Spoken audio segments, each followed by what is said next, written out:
আমার মতো পাপী যেন, আমার মতো পাপী যেন কেহ নাহি হয়। জানি না জীবনে আমার জয় হলো না হয় গো, জয় হলো না হয়। আমার মতো পাপী যেন কেহ নাহি হয়। জানি না জীবনে আমার জয় হলো না হয় গো, জয় হলো না হয়। পাপ আমাকে করবে গ্রাস, হব নরকবাসী। তবু কেন সোপা ছেড়ে কোপথ ভালোবাসি গো, কোপথ ভালোবাসি। পাপ আমাকে করবে গ্রাস, হব নরকবাসী। তবু কেন সোপা ছেড়ে কোপথ ভালোবাসি গো, কোপথ ভালোবাসি। আমার মতো পাপী যেন কেহ নাহি হয়।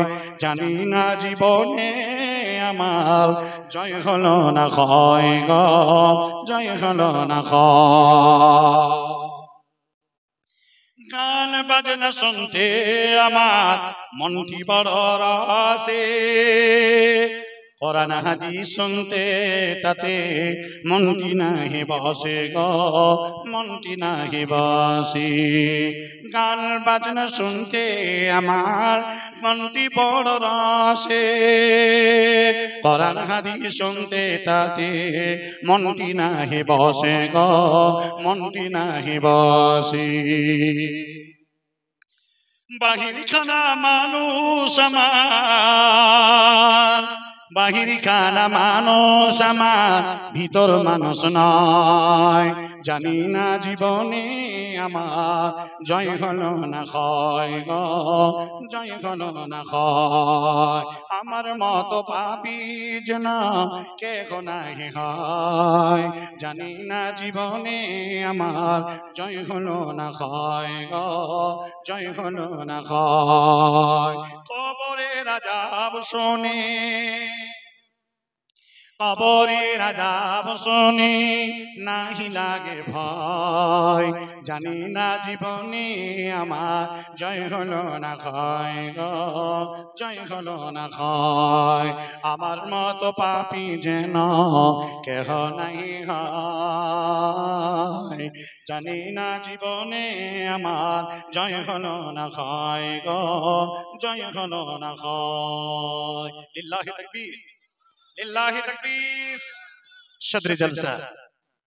সম্মানিত আজকের সভার মহামান্য যোগ্যতম চলমান সভার সুরী সভাপতি মহাশয় ও এ সদরে জলসার সম্মানিত যোগ্যতম নায়েবে সভাপতি মহাশয়, আগত বহিরাগত আকাশের তারকা সদৃশ সুধী উলামায়ে কেরামগণ, সম্মানিত অতিথিবৃন্দ, আমার সামনে বসে থাকা বয়োজ্যেষ্ঠ বয়োকনিষ্ঠ দিনদার ইমানদার পরহেজগার সুপ্রিয় ভাই ও আমার বাবা জীবন, প্রজেক্টরের মাধ্যম থেকে শুননেওয়ালি সম্মানিতা আমার মা ও বোনেরা, সর্বাগ্রে সেই মহান মনিবের নামে শুকরিয়া বা প্রশংসা আদায় করছি যে মহান আল্লাহ তাবারক ওয়া তাআলা এই কনকনে শীতের তাড়নাকে ত্যাগ করে দিয়ে এই এত শীত তারপরও আল্লাহ তাবারক ওয়া তাআলা তিনি এই মহতী ধর্মসভায় দলে দলে নারী পুরুষ আবাল বৃদ্ধ বনিতা সকলকে যোগদান করার যিনি তৌফিক প্রদান করেছেন সেই মহান নফসের মালিক খালিক আল্লাহ তাবারক ওয়া তাআলার জন্য অন্তরের গভীরতা থেকে তার প্রশংসা জ্ঞাপন করুন। জোরে বলেন আলহামদুলিল্লাহ। তারপরে পরি মুক্তির কান্ডারিত সর্বহারার নেতা সরওয়ারে কায়নাত আহমদ মুজতবা মুহাম্মদ মুস্তাফা আর একটু কষ্ট করে বলুন সাল্লাল্লাহু আলাইহি ওয়াসাল্লামের উপরে শত সহস্র কোটি দরুদ ও সালাম শান্তি অগণিতভাবে বৃষ্টির নেমে বর্ষিত হোক। আমরা একটু কষ্ট করে বলি আল্লাহুম্মা আমিন। আল্লাহুম্মা সাল্লি আলাইহি আল্লাহুম্মা বারিক আলাইহি বারিক সাল্লিমান তাসলিমান কাসীরান কাসীরা। আজ গাকুন্দা অত্যন্ত আমার প্রাণপ্রিয় একটি প্রাণকেন্দ্র।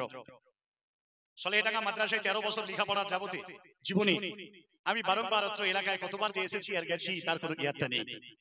তাছাড়াও শৈশবকাল থেকে নিয়ে এই লেখাপড়া শেষ প্রান্ত পর্যন্ত এই এলাকায় আসা যাওয়া করেছি। এই টোটাল বেল্ট নওদাপাড়ার অঞ্চল থেকে শুরু করে ভাগুড়ি গজদরপাড়া আর এদিকে কাটাবাগান আর এদিকে কুমড়াদল ঘাট পর্যন্ত আলহামদুলিল্লাহ এত উর্বর এরিয়া, এত মানুষের হৃদয় গ্রাহী মানুষ এলাকা, যা মানুষদের সাথে ব্যবহার করে কথা বলে আর তাদের কাছ থেকে স্নেহ ভালোবাসা পেয়ে যে এই জীবনটাকে গড়ে তুলতে পেরেছি। এজন্য এই অত্র এলাকার মানুষদের জন্য সারা জীবন অন্তরের গহীন থেকে তাদের জন্য দোয়া রাখি এবং আজকেও আল্লাহ রাব্বুল আলামিনের কাছে শুকরিয়া আদায় করি, হে আল্লাহ এই অত্র এলাকায় তাদেরকে তাদের খাওয়া, তাদের হাড়ির ভাত আর তাদের স্নেহ ভালোবাসা নিয়েই গড়ে উঠেছিলাম, তার ফসল হিসাবে তাদের কাছে তুমি নিয়ে এসেছো, আসতে পেরেছি, এজন্য শুকরিয়া আদায়। জোরে বলেন আলহামদুলিল্লাহ। আজকে আপনার সামনে আমার পাশে বসে আছেন আমার বড় ভাই, শ্রদ্ধাভাজন ভাই আব্দুল কাইয়্যিম হাফিজাহুল্লাহ ওয়া তাআলা ওয়া রাকুম। শৈশব থেকে তাদের ভালোবাসা পেয়েছিলাম, অত্যন্ত ভালোবাসা স্নেহ দিয়ে মায়া মমতা দিয়ে শৈশব কালে তিনি আমাদেরকে অনেক ভালোবাসার এক মৌহ মমতার ভালোবাসা দিয়ে জড়িয়ে রেখেছিলেন। আজকে তিনি আমার পাশে বসে আছেন, বেঁচে আছি, মাঝে তিনার জীবনে অনেক এক বড় ধরনের পরীক্ষার মধ্যে থেকে তিনি নিমজ্জিত হয়ে আল্লাহ তাবারক ওয়া তাআলা তিনাকে পুনরায় মহান আল্লাহ তাবারক ওয়া তাআলা এই ভালো সু অবস্থায় তাকে দেখতে পেরে আমি গর্বিত। ভাই আজকে এই গাকুন্দা এই জামাতে বহু পূর্বে একবার প্রোগ্রামে এসেছিলাম, মনে হয় আজ থেকে 10 বছর পূর্বে একটি প্রোগ্রামে আপনাদের এই মাঠেই বক্তব্য রেখেছিলাম। পশ্চিম বাংলায় বিভিন্ন প্রান্তরে বক্তব্য দাওয়াত ও তাবলীগের কাজ করে আসছি, পুনরায় আপনাদের কাছে এসেছি। সেই উপলক্ষে পবিত্র কোরআনুল কারীম সূরা নাম্বার 41 সূরা আল ফুসিলাত আয়াত নাম্বার 30, 31, 32 আমি আপনার সামনে তেলাওয়াত করেছি। তাছাড়াও পবিত্র কোরআনুল কারীম সূরা নাম্বার 6 আয়াত নাম্বার 162 আমি আপনার সামনে তেলাওয়াত করেছি। আর একটি আমি আপনার সামনে হাদিস আনায়ন করেছি, হাদিসের বর্ণনাকারী হযরতে সাইয়েদনা ওমর ফারুক রাদিয়াল্লাহু তাআলা আনহু। আমি এই হাদিস আর কোরআনকে সামনে রেখেই আমি আমার তত্ত্ববহুল বিবরণী বক্তব্য এটি টানব ইনশাআল্লাহ। ওয়া মা তাওফীক ইল্লা বিল্লাহ। বর্তমান জামানায় এত জালসা জলুস হওয়ার পরেও মানুষের মধ্যে ঈমানি রূপরেখা দেখতে পাওয়া যায় না। এত অহরহ জালসা, তারপরেও সমাজের কোনো পরিবর্তন নেই। তার পিছনে অনেকগুলো কারণ আমি উদ্ঘাটন করেছি। তবে আলহামদুলিল্লাহ সুম্মা আলহামদুলিল্লাহ, আজকে আমার প্রিয় ভাই আশরাফ এই মসজিদের সভাপতি, চলমান মসজিদের সভাপতি, এর নেতৃত্বে এই অর্গানাইজ ম্যানেজিং কমিটি এবং গ্রামবাসীর সহযোগিতায় আজকের জালসায় এই দোকানপাট মেলা উৎসবটাকে বন্ধ করতে পেরেছেন, এজন্য জোরে বলেন আলহামদুলিল্লাহ। আজ জালসা জৌলুসে মেলা উৎসব না দিলে যেন জালসা মানাই না। মুসলমানদের দুটি উৎসব আমরা জানি, বিশ্বনবী বলেছেন, এক ঈদুল ফিতর আর একটা হলো ঈদুল আযহা। কিন্তু মুসলমানদের আরেকটা মেলা মানে উৎসব অ্যাড হয়ে গেছে, সেটা হলো সমাজের প্রচলিত জালসা। যে জালসায় রঙ্গমঞ্চ, এমন মঞ্চ তৈরি করে আর এমন এমন বক্তাদেরকে আমরা নিয়ে আসছি, আল্লাহু আকবার, যে বক্তারা আগে শুনতাম ছোট্টবেলায় যখন ছিলাম তখন পাড়ায় পাড়ায় ভিডিও হল ছিল। তো ভিডিও হল গুলো যখন কোন নতুন সিনেমা দেওয়া হতো তো পাড়ায় এ পাড়া ও পাড়া এই গ্রামে তারা এলান করতো যে অমুক সিনেমা এসেছে, নাচে গানে ফাইটিং এ ফাটাফাটি ব্যাপার হবে, আপনারা যে যেখানে আছেন সকাল সকাল চলে আসবেন, শুরু হয়ে যাবে, কথা বলেন কিনা? কিন্তু দেখা গেল যে আজকের জালসা তালে তালে রঙ্গমঞ্চে বক্তার ফাটাফাটি গজলের সব এক জালসায় রূপান্তরিত হয়েছে। 1 ঘন্টা বক্তব্য রেখে আমার জীবনের তদন্ত অনুযায়ী আমি অনেক বক্তাকে দেখেছি 1 ঘন্টা 20 মিনিট বক্তব্যতে তিনি 25 খানা গজল বলেছেন। 25 খানা গজলে যদি মোটামুটি মনে করেন 5 মিনিট যদি সর্বনিম্ন যদি একটা গজলে ধরেন, তাহলে 25 মিনিট বক্তব্যের সময়ের মূল্যবান সময় থেকে গজলের মাধ্যম দিয়ে সেটা চলে গেল। এজন্য বাকি সময়ে যা বলে তার একটা টার্গেট, অধিকাংশ বক্তার কথা বলছি, অধিকাংশ বক্তার টার্গেট হলো যে আমি যত সুন্দর শ্লোলিত গজল আর শ্লোলিত আওয়াজে বক্তব্য রাখতে পারবো, অত্র এলাকায় আমার আরো 5টা ডেট হবে। এই মানসিকতায় বক্তা আসছে। আর আমরা এটাও জানি যে বক্তা চাই টাকা, যত ডেট হবে তত টাকা হবে। আরে একটা কথা বলি, এই সমাজে বর্তমান যত জালসা হচ্ছে, এই বর্তমান সময়ে যত জালসা হচ্ছে, সুবহানাল্লাহ, তত বক্তাদের পকেট গরম হচ্ছে, কথা বলেন না? বক্তা চাই টাকা, আর এটা একটা বিলেকি ব্যবসার মতো বক্তাদের কাছে। দেখেন এক একটা পেশাধারী বক্তাদের ডায়েরিতে 100টা 120টা ডেট হয়ে গেছে, তারও বেশি। ওর অঙ্ক হয়ে গেছে, যদি 100টা জালসা করতে পারি আর যদি 10,000 করে খরচ খরচা বাদ দিয়ে থাকে, তাহলে 10 লাখ। কোন হার্ডওয়্যার वाला পারবে না, বছরের ইনকামে কোন হার্ডওয়্যার वाला পারবে না। আর এক একটা গজল, ওরে বাপ রে, কমলার বনবাসের গানের নকলে গজল ফাটিয়ে দিয়েছে মান, ফাটিয়ে দিচ্ছে। আর এমন ফাটিয়ে শুনে, আরে কবরের মানুষের কবরে যাবে, তো কবর সম্পর্কে একটা গজল যদি বলছে তো মনে হচ্ছে যেন ডিজে বাজিয়ে দিলে মনে হয় মেতে যাবে। প্রিয় ভাই সকল, আমি এই জন্য একটা কথা বলি, বক্তা চাই টাকা। বর্তমান জামানায় ছারপুকার মতো বক্তা জন্ম নিয়েছে, যোগ্যতা সম্পন্ন আলেম জন্ম নিচ্ছে না। বক্তা চাই টাকা। আমার জীবনে কত বক্তার কথা বলি, রাস্তায় দেখা হলি, জালসা জন্য গেছি, ঘরে বসতে দিয়েছে, হুজুর একটু আমাদের দিকে দেখবেন, আপনারা তো ভাইরাল হয়ে গেছেন, আপনাদের তো ডেটের শেষ নেই, তো একটু আমাদেরকে দেখবেন, একটু এক একটা জালসায় নিয়ে যাবেন। মক্তবে চাকরি করে 5,000 টাকা বেতন, মাসে 5টা জালসা করলে 25,000 টাকা আসবে। গোটা 25টা দিন বিবি বাল বাচ্চা সংসারের কাছে থাকবে, আর করে বাড়াবার মোবাইল ঘাটবে, কোনো টেনশন নেই। বক্তাদের থেকে বড় লোক আর সমাজ আর কেউ নেই। কথা বুঝেন? বক্তা চাই টাকা, বক্তা চাই টাকা, কমিটি চাই ভাইরাল বক্তা। যে যত টাকা নিবে ভাইরাল বক্তা কোথায় আছে খুঁজো। আমার স্বনামধন্য একজন সাথী আনোয়ারুল হক ফাইজি হাফিজাহুল্লাহ, আপনারা সবাই জানেন তাকে। তো ফাইজি সাহেবের জন্য একটা জায়গাতে নাম করা হলো বক্তা খুঁজে। বর্তমান জামানায় খুব তাত্ত্বিক আলোচনা করে হাদিস আর কোরআনের সুপণ্ডিত আলোচক শেখ আনোয়ারুল হক ফাইজি হাফিজাহুল্লাহ, আপনি তাকে নেন। তো বলছে কয় টাকা তার ভিজিট? বাস্তব কথা বলছি আপনাকে, আমার এখন ডেট যা আছে, যতগুলো ডেটে আমাকে জালসা ডেট দিয়েছে, সিংহভাগ ডেটের মধ্যে আমাকে কমিটি ফোন করে বলছে হুজুর আপনার কয় টাকা ভিজিট? আমি বললাম কোন জায়গায় আমি কন্টাক্ট করি না, এই রীতি আমার নেই। তো আবুল ফাইজিকে ডেট দেওয়ার জন্য বলছে যে কত টাকা নেই উনি? তো বলে ওনার কোনো ডেট নেই। তো বলে না, তাহলে ওই বক্তা চলবে না। কেন চলবে না? কন্টাক্ট নাই মানে, ভিজিট নাই মানে, ওকে কেউ ডাকে না, ওর ডেট নেই বলে আপনি দিতে চাইছেন আমার কাছে। প্রিয় ভাই সকল, আর পেটের মধ্যে যদি আপনি হাইরে তাল যদি মেরে দেন কিনা, তো সূরা ফাতিহাটা ঠিক তেলাওয়াত করা হবে না। সমাজের বিরাট বড় ভাইরাল বক্তা,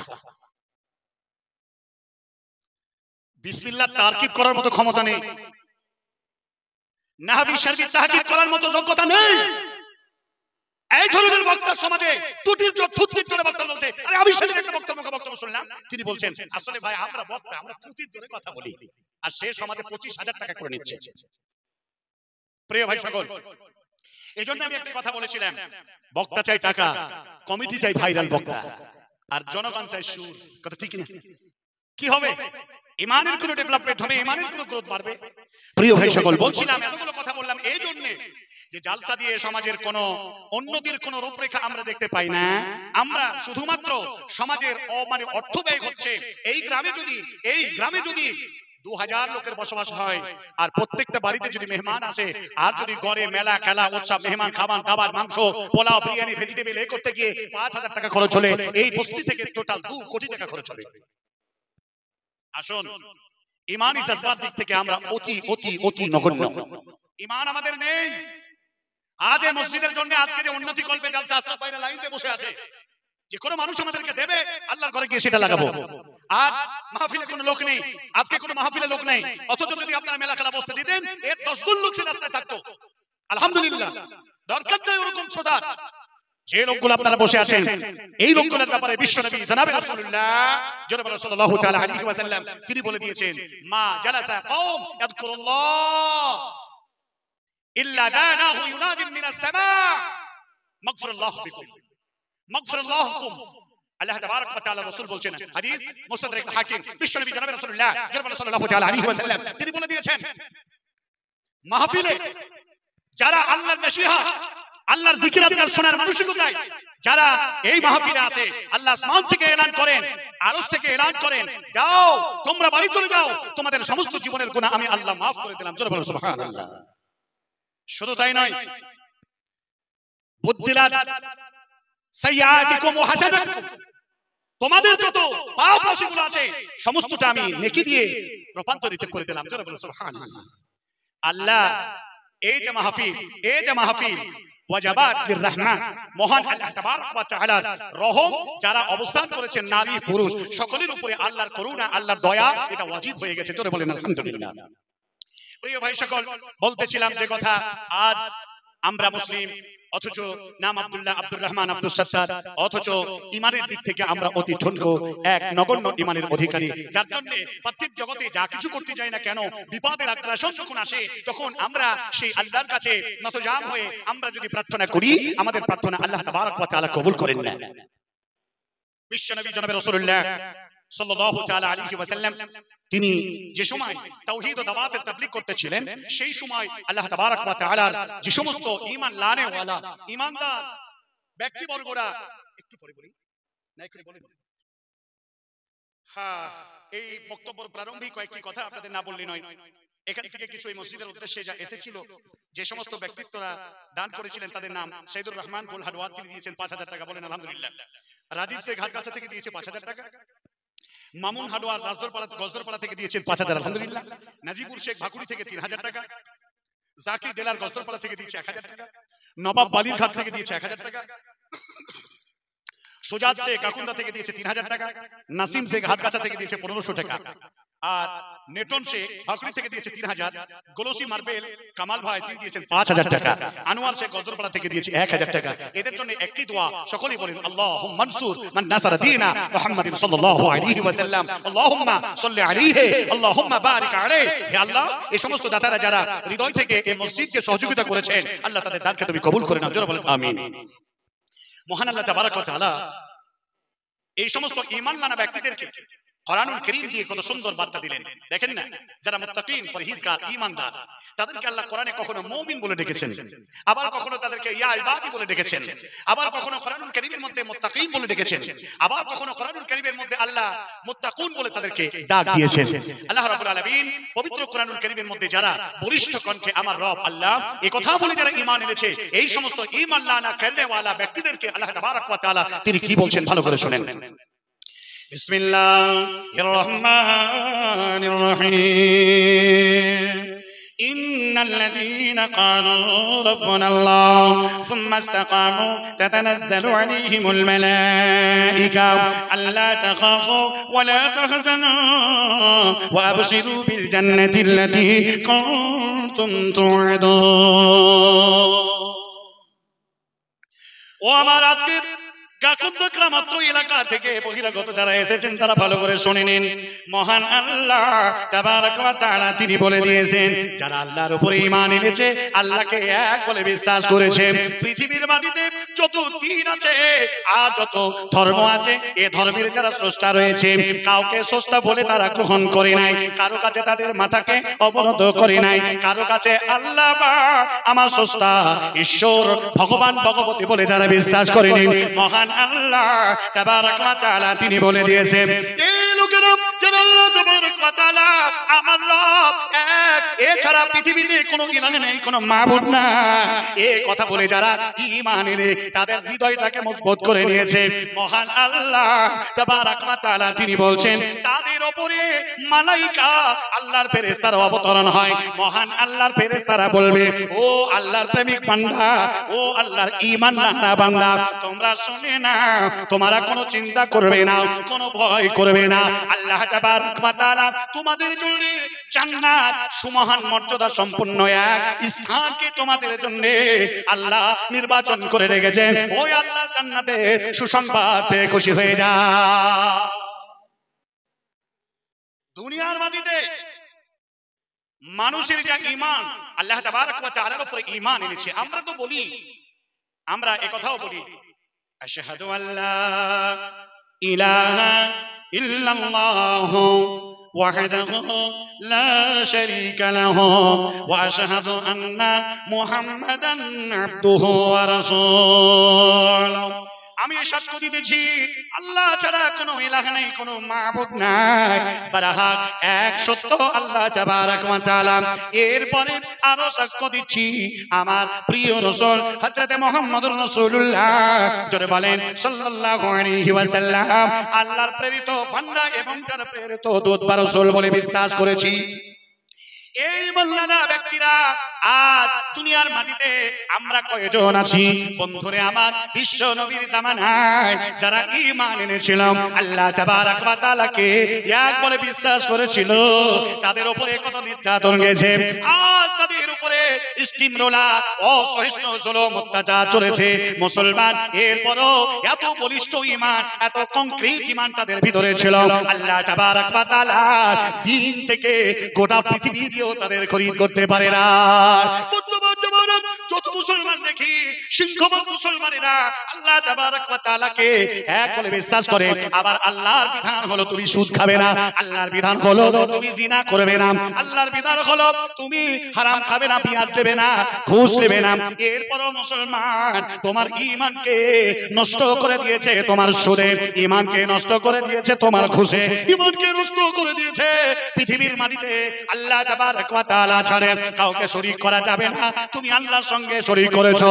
ও মুসলমান, একবার তুমি লক্ষ্য করে দেখো বিশ্ব নবীর জামানায় যারা ঈমান এনেছিল তাদের ঈমান আর তোমার ঈমানের পার্থক্যটা কতটা। আব্দুল্লাহ বিন হুযাফা রাদিয়াল্লাহু তাআলা আনহু বিশ্ব নবীর হাতে হাত দিয়ে বায়াত হয়ে ইসলাম কবুল করলেন, আল্লাহর উপরে ঈমান আনলেন, আর বললেন আমানতু বিল্লাহি ওয়া মালাইকাতিহি ওয়া কুতুবিহি ওয়া রাসূলিহি ওয়াল ইয়াউমিল আখির ওয়াল কদরি খাইরিহি ওয়া শাররিহি মিনাল্লাহি তাআলা ওয়াল বা'স বা'দাল মাউত। এতগুলো শর্তের উপরে ঈমান এনেছিল তারা, এরপরেও তাদেরকে গোটা পৃথিবীর আগ্রাসনে তাদেরকে খরিদ করতে পারে নাই। বিশ্বনবীর হাতে হাত দিয়ে এক মহান আল্লাহর উপরে ঈমান আনেওয়ালা আব্দুল্লাহ বিন হুযাফা অ্যারেস্টেড হলো। অ্যারেস্ট হওয়ার পরে সে যুগের শীর্ষের অধিকারী ব্যক্তিরা, সে যুগের সম্ভ্রান্ত ব্যক্তিত্ব সম্প্রদায়ের লোকেরা তাকে অ্যারেস্ট করে বলে, ও আব্দুল্লাহ বিন হুযাফা, মুহাম্মদকে তুমি ছেড়ে দাও, পাগলার পাগলামিকে তুমি কবুল করো না, তার রব কে আছে সব মিথ্যা ভক্তবাদী এগুলো ছেড়ে দাও। আব্দুল্লাহ বিন হুযাফা বলেছিলেন, আমার মতো পাগল তুমি আমাকে পাগল মনে করো না, আমি সব জ্ঞানে বুঝে জেনে শুনে আমি ঈমান এনেছি, অতএব আমার ঈমান আমি কখনোই তোমার কথায় আমি ছেড়ে দিতে পারবো না। রাত ধরে রাখতে দেখছি তেল গরম করতে শুরু করা হলো, তেল চড়বড় করে ফুটতে আছে। আব্দুল্লাহ বিন হুযাফাকে নিয়ে এসে বলল, আব্দুল্লাহ, মুহাম্মদ সাল্লাল্লাহু আলাইহি ওয়াসাল্লামের দ্বীনকে তুমি ছেড়ে দাও, অন্যথায় তোমাকে এই তেলের মধ্যে ডুবিয়ে এখনই তোমাকে হত্যা করা হবে। প্রিয় ভাইরা, মুসলমানরা যারা ঈমান এনেছিল আল্লাহর উপরে, আর তারা আখেরি রাসূলকে যারা রাসূল করে মেনেছিল, তাদের একটাই বাক্য ছিল, ওয়ায়াকাতিলুনা ফি সাবিলিল্লাহি ফায়াকতুলুনা ওয়া ইউকতালুন ওয়া'দান আলাইহি হাক্কা ফিত তাওরাত ওয়াল ইনজিল ওয়াল কুরআন। মুসলমানদের একটাই স্লোগান হবে, যারা আমাদের ঈমানকে নিতে আসবে, আমাকে যারা আঘাত করবে আমরা তাদের আঘাত করব, প্রয়োজনে তারা আমাদের মারবে তাদের মারবো, আর তারা যদি আঘাত বড় ধরনের করে আমরা শাহাদাত বরণ করব। মুসলমানদের একটা স্লোগান, আমি মুসলিম, চিরনবীর, মরণকে করি না ভয়, মরলে শহীদ বাঁচলে গাজী, এটাই পরিচয়। যারা বলে নারে তাকবীর, মুসলমান হলো তারা। আজ আব্দুল্লাহ বিন হুযাফা একই বাক্যের উপর অনড় ছিলেন, আমার মতো লোকটিকে তোমরা হত্যা করে কিছু করতে পারবে না। চটজলদি একটা মুসলমান দুর্বল যায়ীফুল ইনসান, একটা দুর্বল মানুষকে নিয়ে এসে তেলের মধ্যে ডুবিয়ে দিল, সে ছিল মুসলমান। মুহূর্তের মধ্যে শেষ হয়ে গেল। আব্দুল্লাহ বিন হুযাফাকে তারপরে বলছে, আব্দুল্লাহ, এখন তোমাকে এই তেলের মধ্যে ডুবিয়ে মারা হবে, তুমি মুহাম্মদ পাগলের কথা ভুলে যাও, কাবলা আওয়ালিন তোমার বাপ দাদার ধর্মকে তুমি ফিরে এসো, কবুল করো। আব্দুল্লাহ বিন হুযাফা বললেন একটি বাক্য, কি বলেছিলেন? ভালো করে শুনেন হাদিসের ভাষা, আমার শরীরে যতগুলো লোম আছে ততগুলো আব্দুল্লাহ বিন হুযাফা মুহাম্মদের পাশে আছে। ধরে বলেন সুবহানাল্লাহ। একটা আব্দুল্লাহ কে তোমরা হত্যা করে ইসলামের কোনো ক্ষতি করতে পারবে না, অতএব তোমরা শুনে রেখো, আমি জেনে বুঝে ইসলাম কবুল করেছি। যে ধর্মে শান্তির কথা বলে দিতে পারে, যে ধর্মে এক শান্তির নিশ্চয়তার ঠাইয়ের কথা বলতে পারে, সেই ধর্ম লেলিহীন শিখা অগ্নিকুণ্ড জাহান্নামের আগুন থেকে যে দিন বাঁচাতে পারে, সেই ধর্ম আমি কবুল করেছি। ও তোমরা শুনে নাও, তোমরাও যদি বাঁচতে চাও, তোমরাও যদি পরিত্রাণ পেতে চাও, তাহলে এক আল্লাহ ছাড়া পুরো কায়নাত আসমান জমিনের মধ্যে আর কেউ নাই, ওই ওয়াহদাহু লা শারীক আল্লাহ তাবারাক ওয়া তাআলাকে তোমরা ঈমান নাও। এই ছিল তাদের বলিষ্ঠ ঈমান। আজ লক্ষ্য করুন, আমার নাম আব্দুল্লাহ, আব্দুর রহমান, আব্দুল সত্তার। নাম কি? আব্দুল্লাহ। নামাজ পড়ো? বলে হ্যাঁ পড়ি। পাঁচ ওয়াক্ত পড়ো? ওইটা হয় না, জুম্মার দিন পড়ি। মানে মুসলমানদের মধ্যে আমরা জুম্মার দিন নামাজ পড়ি, মানে পাক্কা বেদাতি মুসলমান। সপ্তাহে একদিন নামাজ পড়বে, আর বাকি 5-7-35 ওয়াক্ত নামাজ সে পড়বে না, তা হয় নাকি? সে কেমন মুসলমান? প্রিয় ভাইরা আমার, আজকালকার মুসলমান যে আমরা, এই লাঠি ঝাঁটা মা, এত কিছু অসহিষ্ণু জুলুম কেন আমাদের উপরে? এর পিছনে একটাই কারণ, বিশ্বনবী তিনি আমার বলে গেছেন, তোমাদের মাঝে রেখে গেলাম, মা তারাকতুকুম ফিল আমরাইন লান তাদিল্লু মা তামাসসাকতুম বিহি। তোমাদের কাছে আমি দুটি জিনিস রেখে গেলাম, দুটি বার্তা। এক, ওহি মাতলু কোরআনুল কারীম। দুই, এক হলো আমার অমীয় বাণী, কিতাব আর সুন্নাতে রাসূল। এই দুটো জিনিসের যদি তোমরা পাবন্দি করতে পারো, পৃথিবীর কোনো শক্তি নেই তোমাদেরকে অপমান করতে পারবে না। ভারতবর্ষের মাটি বলে নয়, সারা ওয়ার্ল্ডের মাটিতে একটি কথা বলতে চাই, যেখানে মুসলমান আছে, যেখানে আল্লাহর গোলামেরা আছে, যাদের ভিতরে ঈমানি জজবা আছে, তাদেরকে গোটা পৃথিবী একদিকে হয়ে গেল, তাদেরকে আল্লাহর দিন থেকে, আল্লাহ বলা শব্দ থেকে তাদেরকে কেউ এক ইঞ্চি আল্লাহর জমিন থেকে সরাতে পারবে না। জোরে বলেন ইনশাআল্লাহ। আল্লাহ তাবারক ওয়া তাআলাকে গালিগালাজ করে তুমি নিজেকে কি বুঝাতে চাও? ফেরাউনের চেয়ে বড় সীমা লঙ্ঘনকারী কি তুমি হতে পেরেছো? নমরুদের মতো কি তুমি প্রখর ক্ষমতার অধিকারী হতে পেরেছো? হাজার সন্ত্রাসী করুক না কেন, মুসলমানরা এটা জানে, যারা প্রকৃত মুসলমান তারা এরা জানে মহান আল্লাহ তাবারক ওয়া তাআলার উপরে ঈমান আনলে আমাদের এই জুলুম, এই অত্যাচার আসবে, আর তার মধ্যে দিয়ে আমরা আল্লাহর সন্তুষ্টি অর্জন করব। জোরে বলেন ইনশাআল্লাহ। আল্লাহ নবী সাহাবা, যার নাম হযরত খাব্বাব বিন আরত রাদিয়াল্লাহু তাআলা আনহু, নবীজির কাছে এলেন। তখন নবীজি আমার কাবা গৃহে চাদর মুড়ি দিয়ে কাত হয়ে, কাবার সাদা সানে তিনি কাত হয়ে শুয়ে আছেন। খাব্বাব বিন আরত রাদিয়াল্লাহু তাআলা আনহু এলে আল্লাহ রাসূলকে বলেন, ইয়া রাসূলুল্লাহ, মক্কার মাটিতে আবু জাহাল, আবু লাহাব, উতবা, শাইবা, শুবা, মুগীরা, প্রখর ক্ষমতার অধিকারী যারা আমাদের মতো দুর্বল মুসলমানদেরকে তারা যত্রতত্র হত্যা করে ফেলেছে। রাসূল গো, মাতে নাসরুল্লাহ, আল্লাহ সাহায্য কোথায়? বিশ্ব নবী বললেন, ও খাব্বাব বিন আরত, বাবা তুমি শোনো। আল্লাহর নবী উঠে বসলেন। নবীজি কি সান্তনার বার্তার এক এডুকেশন দিলেন জাতিকে। আল্লাহর নবী বললেন, ও খাব্বাব, না জানি তোমাদের উপরে কি অত্যাচার এসেছে বাবা। শুনে নাও, শুনে নাও, শুনে নাও। তোমাদের উপরে যা নির্যাতন হচ্ছে এক আল্লাহর উপরে ঈমান আনার কারণে।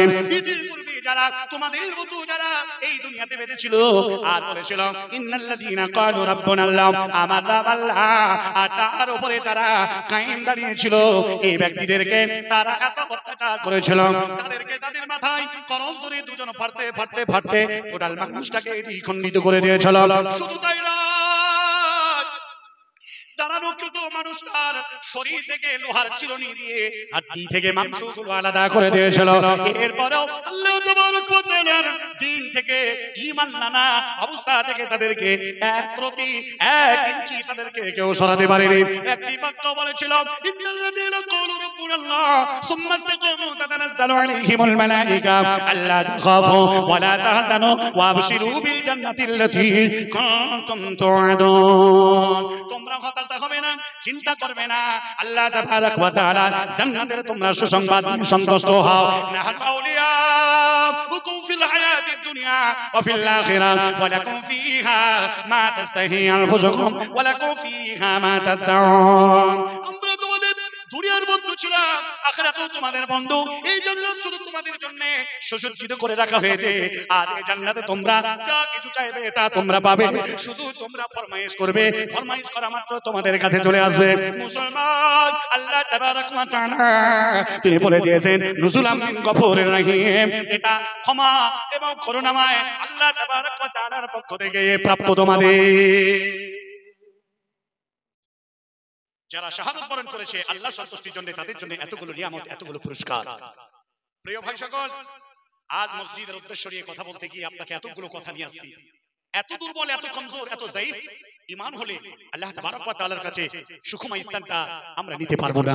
আল্লাহ রাব্বুল আলামিন পবিত্র কোরআনুল কারীম, আজ যতগুলো মানুষ আছেন আপনারা একটু বলেন, আজকে যতগুলো মুসলমান পরহেজগার মানুষ আছেন, কেউ কি বলতে পারবেন আমি স্যাটিসফাইড, আমার কোনো রকমের কোনো গুনাহ নেই, মরলেই আমাকে জান্নাতে যেতে হবে? এমন কথা বলা, এমন কথা বলা যদি দুর্বৃত্তি দেখা হয়, টোটাল ওয়ার্ল্ডে কয়জন লোক আপনি পাবেন? খুঁজে পাওয়া যাবে না। প্রিয় ভাই সকল, এই মর্মে আমি আপনার কাছে আজকে বলতে এসেছি, আজ দুনিয়ার মাটিতে শুধু মানুষ লোভী করে আল্লাহ পাঠিয়েছেন। খলিকাল ইনসানু হালুফা, আল্লাহ বলেছেন মানুষকে আমি লোভী করে পাঠিয়েছি। তাহলে কি শুধু দুনিয়ার লোক, দুনিয়ার লালসা, দুনিয়া দুনিয়া করে কি শুধু আমার জীবনটাকে অতিবাহিত করব, নাকি আল্লাহর কোন সন্তুষ্টি অর্জনের জন্য কোন জান্নাতের কোন লালসা আমাদের থাকবে? আজ মুহাম্মদ সাল্লাল্লাহু আলাইহি ওয়াসাল্লামের কাছে যারা সহচর্য লাভ করেছিলেন তাদেরকে সাহাবা বলা হতো। এই সাহাবাদের মধ্যে একজন সাহাবা যার নাম হলো হযরত আবু দাহদা রাদিয়াল্লাহু তাআলা আনহু।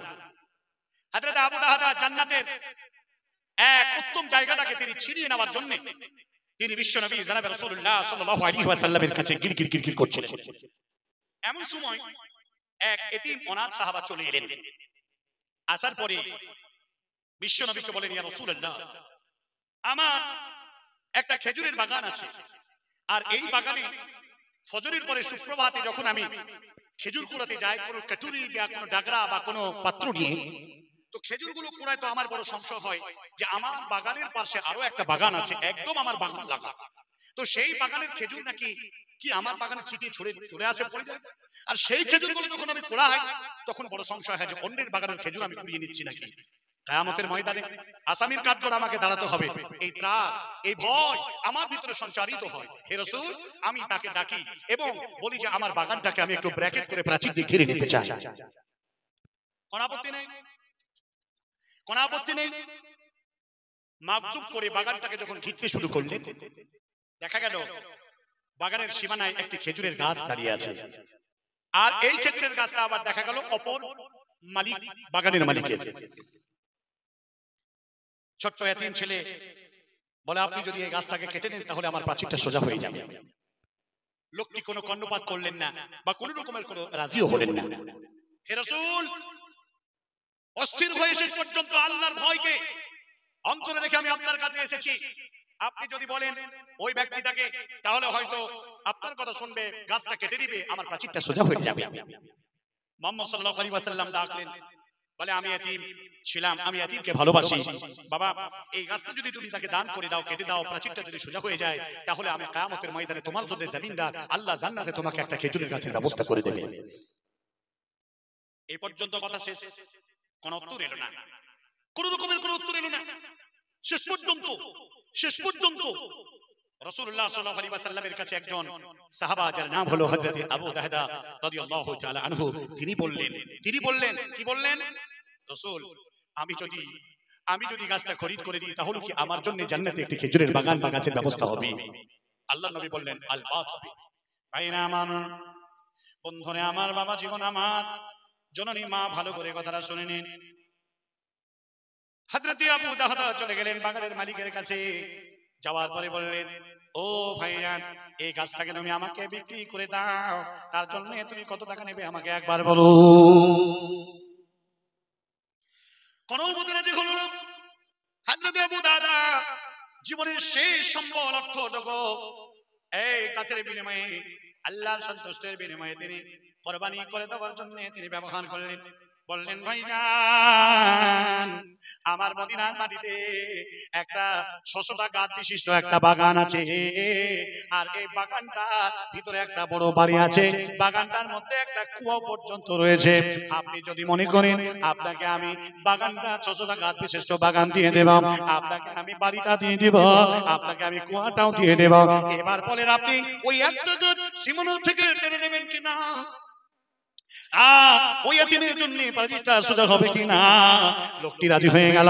ও মুসলমান, হযরত আবু দাহদা খরিদ করে নিলেন, এতিমকে ডাকলেন, মাথায় হাত বোলালেন, বললেন, বাবা জন, এই গাছটা তোমাকে আজকে দিয়ে দেওয়া হলো, প্রয়োজন যদি হয় এরকম অন্যতই তুমি কেটে নাও, বাড়িটা তুমি সোজা করে নাও, তাহলে আর কোনো সমস্যা থাকবে না।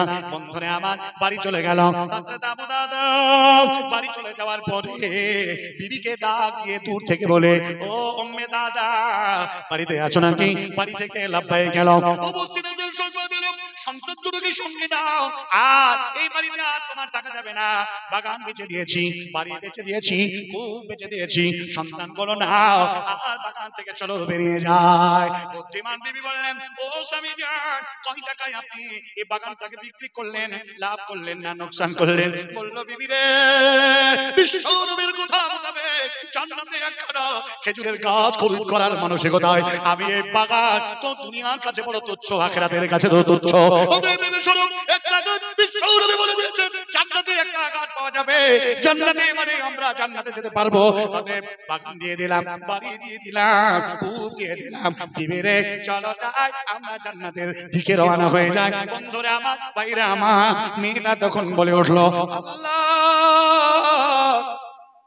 এত বড় তুমি মূল্যবান, আমাকে মূল্যবান স্বামী তুমি আমাকে দান করেছো, যেন এই স্বামী একাই জান্নাতে যাবে না, গোটা পরিবারকে নিয়ে জান্নাতে যেতে চায়। তাই শেষ জীবনের সম্বলটা আল্লাহর রাস্তায় জান্নাতের বিনিময়ে সেটাকে বিক্রি করে দিয়েছে। নারে তাকবীর, লিল্লাহি তাকবীর। এই হলো জান্নাত। লালচের বান্দা পৃথিবীর জগতে ছিল। আমরা কেমন আজ এই মসজিদের জন্য মানুষেরা আপনাদের কাছে এমন ভাবে হাত পাতে হাত বলে, ভাই এই দিন সেই দিন, আহা আজকে দেখা গেল এই মসজিদটা তৈরি করা গাকুদ্দত্ত এলাকার মানুষের দুয়ারে দুয়ারে, আর তাদেরকে এই ঘটা করে জালসা করে শুধু দাও দাও দাও। যদি প্রকৃতপক্ষে পৃথিবীর মাটিতে সবচেয়ে দামি জায়গা হলো আহাব্বুল বিলাদি ইলাল্লাহি মাসাজিদুহা ওয়া আবগাদুল বিলাদি ইলাল্লাহি আসওয়াকুহা, পৃথিবীর মাটিতে সবচেয়ে দামি জায়গা হলো মসজিদ, পৃথিবীর মাটিতে সবচেয়ে নোংরা জায়গা হলো বাজার। অতএব নিকুলির আমাদের মহরমপুর বাজার আর এই বাইতুল্লাহ আল্লাহর ঘরকে সুন্দর করার মানসিকতায় আজকে এই আমার আশরাফ ভাই তৎসহ আব্দুল কাইয়ুম অত্র এলাকা যারা এই অ্যারেঞ্জ করেছেন, এই গ্রামবাসী তারা আজকে মানুষের দুয়ারে দুয়ারে কাছে কাছে এই টাকা দাও এই দাও সেই দাও এটা বলছে। আজকে আমি আপনার কাছে বলতে চাই, আসুন বক্তব্য শুনুন। হযরত আবু দাহদার মতো হৃদয় থেকে দান করনেওয়ালা কোন পরহেজগার মানুষ আছেন, আজকে মসজিদে কি লাগবে আর কত টাকা লাগবে আপনারা এস্টিমেট করে নেন। মানুষ আপনারা ভাগ্নি করে আল্লাহর ঘরকে নির্মাণ করেন। পৃথিবীর মাটিতে বাইতুল্লাহ আল্লাহর ঘরের চাইতে বড় দামি জায়গা আর পার্থিব জগতে কিছু নেই। অতএব আমরা কেমন ঈমান এনেছি, আর ঈমান আমাদের কেমন, পার্থিব জগৎকে কেন এত ভালোবেসে ফেললাম, দুনিয়াকে আমরা এত মহব্বত করে ফেলেছি আর মউত আমাদের জীবন থেকে যেতে চাই না।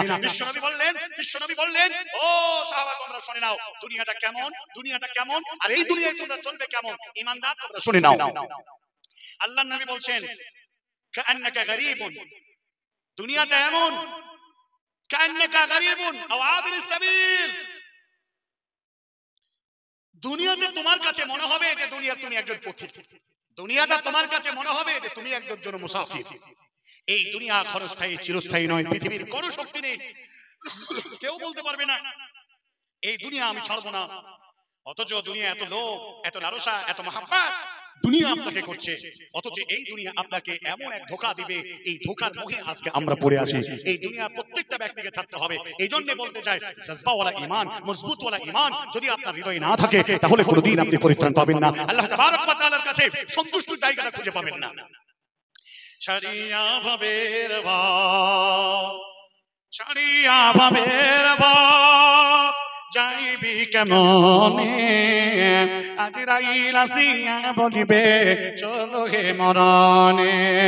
ছাড়িয়া ভাবের ভাব যাইবি কেমনে, আজরাইল আসিয়া বলিবে চলো হে মরণে।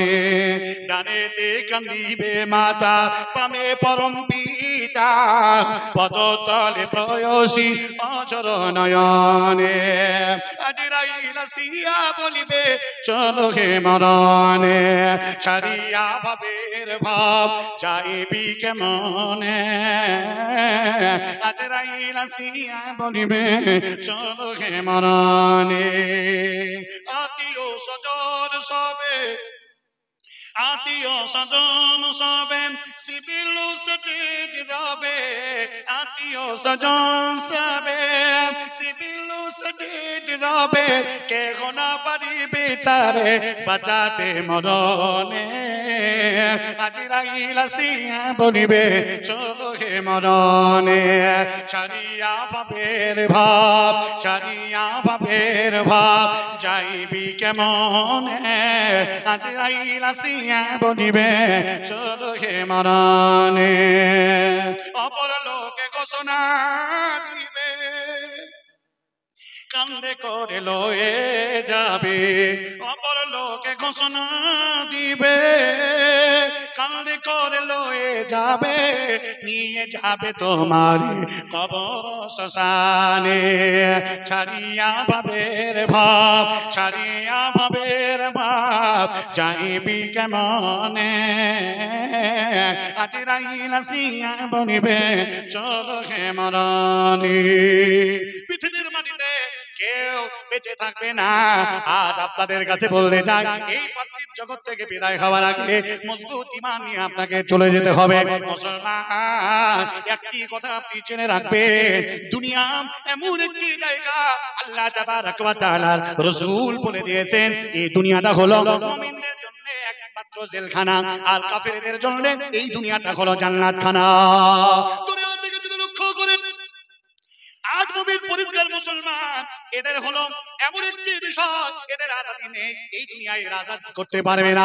আল্লাহ তাবারক ওয়া তাআলা রাসূল বলেন সাল্লাল্লাহু আলাইহি ওয়াসাল্লাম, তিনি বলে দিয়েছেন, দুনিয়াতে মুমিনটা হলো ঈমানদার উদাহরণ হলো এটাই, যেন লা ইয়াজুলু ইলা আখিয়াতিহি, একজন মুমিন হলো সেই উদাহরণ, একটা ফাঁকা ময়দানে চতুর্দিকে ফসল আছে, মিডলে একটি খুঁটো পুঁতে দেওয়া হয়েছে, আর এই খুঁটোতে রশি লাগিয়ে দেওয়া হয়েছে। বকরিটা চরণ করতে শুরু করে, যখনই ফসলে মুখ দিতে যায় তখনই তার রসাতে টান লাগে।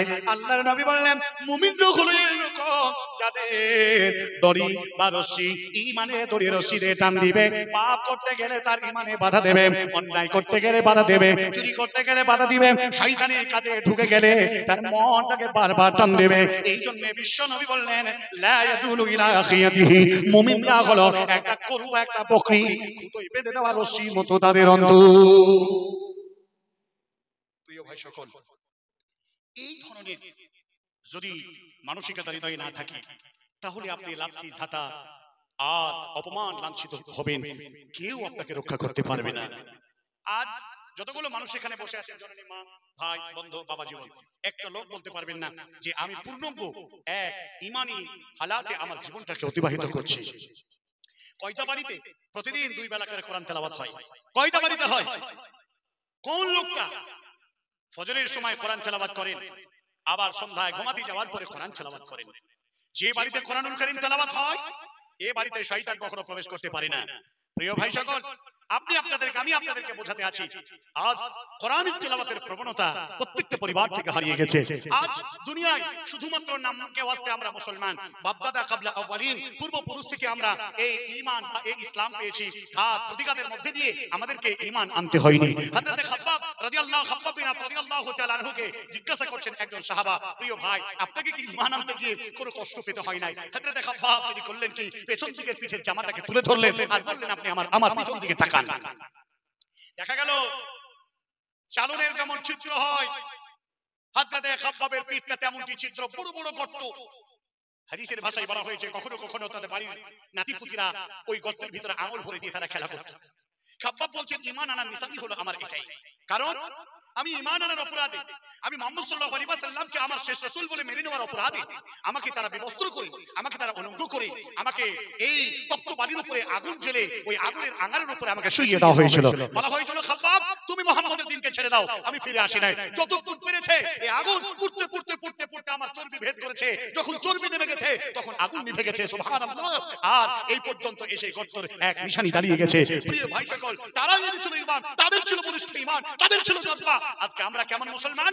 আজ ফজরের আযান হয়, মসজিদে নামাজ পড়তে ঠিকঠাক জামাতে যেতে পারি না। আমরা কেমন মুসলমান? আজকে মসজিদের জন্য 10 টাকা চাইতে গেলে, 500 টাকা পকেট থেকে বের করতে গেলে শতবার চিন্তা ভাবনা করি। ভাই সকল, আজ আমি আপনার কাছে বলতে চাই, এই দুনিয়া ক্ষণস্থায়ী, এই দুনিয়া ছেড়ে আপনাকে বিদায় নিতে হবে। অতএব এই জজবা, এই ঈমানি স্পৃহা যদি আপনি তৈরি না করতে পারেন, শুধু বেলডাঙ্গা বলে নয়, সারা দুনিয়াতে আপনি এইভাবে লাঠি ঝাঁটা, মার আর আপনার উপরে অসহিষ্ণু জুলুম অত্যাচার চলবে। এই জুলুম অত্যাচার থেকে আপনাকে একমাত্র বাঁচার উপায় হলো এটাই, এক আল্লাহর উপরে মজবুত ঈমান, আর তার উপরে আপনাকে অটুট হয়ে দাঁড়িয়ে থাকতে হবে। আল্লাহ তাবারক ওয়া তাআলা জমিনে জেলখানার মতো আপনাকে জিন্দেগি বাসার করতে হবে। মওতের পরে সুসজ্জিত সুমহান মর্যাদা সম্পন্ন যে জান্নাত, এই জান্নাত আপনাকে আল্লাহ তাবারক ওয়া তাআলা প্রদান করবেন। এইজন্য আমি আজকে গাকুদ্দ এলাকার জননী মা, ভাই, বন্ধু, বাবা জীবন, প্রত্যেকটা ব্যক্তির কাছে, শ্রেণী বিভাগ যারা এখানে এসেছেন, সকলের কাছে আমি বলতে চাই, আসেন না একবার নিজের জীবনের গ্লানিগুলোকে, পাপগুলোকে মোচন করে দিয়ে আপন প্রভু আল্লাহ তাবারক ওয়া তাআলার দিকে আমরা ফিরে এসে নতুন করে জীবনটাকে আমরা গড়ি। বিশ্বনবী জনাব রাসূলুল্লাহ সাল্লাল্লাহু আলাইহি ওয়াসাল্লাম তিনি বলে দিয়েছেন, এই তোমাদের যে ঈমান রয়েছে, এই ঈমানকে টিকিয়ে রাখার জন্য আল্লাহ তাবারক ওয়া তাআলার কাছে তোমরা একটি আমল করো। আমলটা কি? নামাজ পড়তে পড়তে ঘটা, নামাজ পড়তে পড়তে বৃদ্ধ হয়ে গেলাম, অথচ আমার ভিতর থেকে বদখাসলত যায়নি। আকসার লোকেরা ঈমান এনেছে আটটার উপরে, তারপরেও কিন্তু বিড়ি খায়, খায় না? তারপরেও তারা সিগারেট খায়, খায় না? তারপরেও তারা মাদুলি বাঁধে, বাঁধে না? তারপরেও তারা গুল গুটকা খৈনি ইত্যাদি নুশি এরা টানে, টানে না? টানে না? কোন কোন এলাকার কথা আপনাকে বলবো? আহারে, মসজিদে গেলে তাড়াতাড়ি বাড়ি চলে আসে। যদি মসজিদ থেকে আপনি বাড়িতে যান, তারপরে কোন ব্যক্তিকে ডাকেন, আব্দুল্লাহ ভাই বাড়িতে আছো নাকি? তো বাড়িতে যদি না থাকে মসজিদেই যায়, তো ছেলেটা বলে চাচা এসেছো? আব্বা মসজিদে গেছে। তো তোর আব্বা মসজিদে গেছে, কখন আসবে? ছেলেটা চটজলদি বলছে, এই আব্বা এক্ষুনি চলে আসবে, চাচা তুমি দাঁড়াও। আবার এই ছেলেটা মানে মসজিদে আব্বা বেশি লেট করে না, ছেলেটাও জানে। এই উঁচু করে গেল তো ফের বাস শিকল লড়ছে, লাগিয়ে দিয়েছে, আসছে না, নামাজ পড়ে আসছে, শিকল লড়তে আছে, মানে কতটা ব্যবধান। আবার ওই লোকটি জন্য কেউ যে বলে, আব্দুর রহমান ভাই বাড়িতে আছেন নাকি? বলে চাচা আব্বা তো নেই। বলে কোথায় গেছে? বলে আব্বা বাজারে গেছে। তো বাপ কখন আসবে? তো এইটা বলতে পারবো না চাচা, আব্বা কখন আসবে। তার মানে বোঝা গেল যে বাজারে গেলে আসতে পারবে না, মসজিদে গেলে তাড়াতাড়ি আসবে, কনফিডেন্স ছেলেটা আছে বাপের পরে। আহা, এরপরে তো হারাম হালাল এই চিন্তা ভাবনা আমাদের মধ্যে নেই। আছে আল্লাহ তাবারক ওয়া তাআলাকে এক হুজুর মসজিদে, হায়রে ঈমানদার হুজুর, হায়রে ঈমানদার মাওলানা মুফতি মুরব্বি, মসজিদে নামাজ পড়ে বেরিয়ে আমার চোখের সামনে হুজুর বড় সিগারেট ধরিয়েছে, অন্য রাজ্যের কথা বলছি। বলে হুজুর সিগারেট খাচ্ছেন, এটা হারাম না হালাল? হুজুর আমাকে জবাব দিচ্ছে, বাবা এটা মাকরুহ। তা আমি তখন বললাম যে হুজুরের বিদ্যার পরিধি বহুত কম, মাকরুহ এর শব্দের তর্জমাই হুজুর জানে না। হুজুর মাকরুহ মানে কি? তখন হুজুর মাকরুহ না বলে হুজুর মাকরুহের প্রকার বলছে। মাকরুহ দুই প্রকার, একটা হলো মাকরুহে তাহরিমি আর একটা হলো মাকরুহে তানজিহি। আমি বললাম ঠিক আছে হুজুর, সিগারেট আপনি যখন নামাজ পড়ে এতগুলো মুসল্লিকে সালাত আদায় করে আসছেন, আর যখন সিগারেট বের করে খাচ্ছেন, আবার কেউ গুল গুটকা খৈনি তেরেঙ্গা এগুলো খায়, তার মানে নিশ্চয়ই আপনাদের কাছে এটা হালাল। তো ঠিক আছে, দেখি হালালের ফতোয়াটা আজকে জেনে নিই। যদি আমি একটু ফতোয়া পাই, তো আগামী দিন আমি খাওয়ার চেষ্টা করব। হুজুর এটা যে মাকরুহ, তো মাকরুহ বললেন, মাকরুহ মানে কি? মাকরুহ দুই প্রকার, আর হুজুর জানেন যে মাকরুহ মানে হারাম। তাহলে এক কথা হলো মাকরুহ মানে হারাম।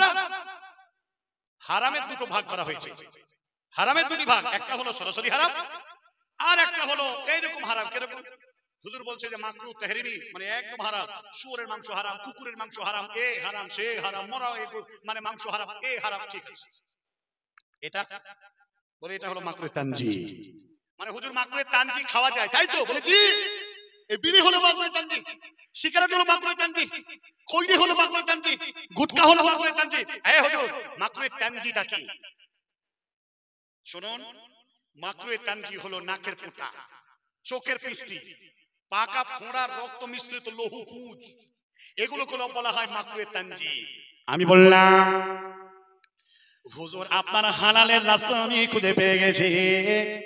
আপনি মাকরুহ তানজিহ মানে আপনার কাছে পাকা ফোঁড়ার পুঁজ খাওয়া যায়, আপনার কাছে কানের কানখা খাওয়া যায়, আপনার কাছে নাকের পোঁটা নাটা চোখের পেস্টি এগুলো খাওয়া যায়। হুজুর তখন আর কোনো কথা বলে না, ডাইরেক্ট হয়ে গেছে। শুনুন, যত বড়ই দরবেশ মহাদ্দেশ আর যত বড়ই পণ্ডিত হোক না কেন, হাদিসের নিসবতে যেটা হারাম সেটা হারাম। হারাম হারামের যত প্রকার ফের আছে সব হারাম। হারাম যার এতটা হারাম তার এতটুকু হারাম। এই বিড়ি সিগারেট তামাক গোল গুটকা যাদের নেশা আছে, আজকে এই গাখুরদার মালিতে বলে যাচ্ছি, যাদের গোল গুটকা খৈনি আর সিগারেট আর বিড়ি আর তামাক যারা খান, তারা শুনে রাখেন আল্লাহ তাবারক ওয়া তাআলা এই খাবারগুলো জাহান্নামীদেরকে দেওয়া হবে। উদাহরণটা হলো কি? পবিত্র কোরআনুল কারীম সূরা আল গাসিয়া আল্লাহ তাবারক ওয়া তাআলা তিনি বলে দিয়েছেন, বিসমিল্লাহির রহমানির রহিম, লা ইসমিনু ওয়ালা ইগনি মিন জু। আল্লাহ তাবারক ওয়া তাআলা বলেন জাহান্নামীদেরকে এমন খাবার দেওয়া হবে যে খাবারে তাদের পেট ভরবে না, তাদের ক্ষুধাও মিটবে না, তাদের শরীরের কোনো উপকার আসবে না। এটা জাহান্নামীদের খাবার। লা ইসমিনু ওয়ালা ইগনি মিন জু, এদের কোনো রকমের কোনো শরীরের উপকার আসবে না। বন্ধুরা আমার জেনে রাখবেন, যারা বিড়ি সিগারেট গুল গুটকা খৈনি খান, এগুলো হলো জাহান্নামীদের খাবার। আল্লাহ তাবারক ওয়া তাআলা রাসূল বলে দিয়েছেন এগুলো থেকে তোমরা বেঁচে থাকবে, এগুলো তোমরা খাবে না।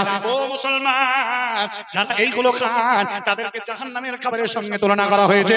অতএব শুনে রাখেন, বিড়িতে কোনো পেট ভরে না, সিগারেটে কোনো পেট ভরে না, গুলে কোনো পেট ভরে না, তেরেঙ্গাতে কোনো পেট ভরে না, শরীরের কোনো খিদাও নিবারণ হয় না, আবার এই শরীরের কোনো সতেজ বা স্টেন যোগায় না।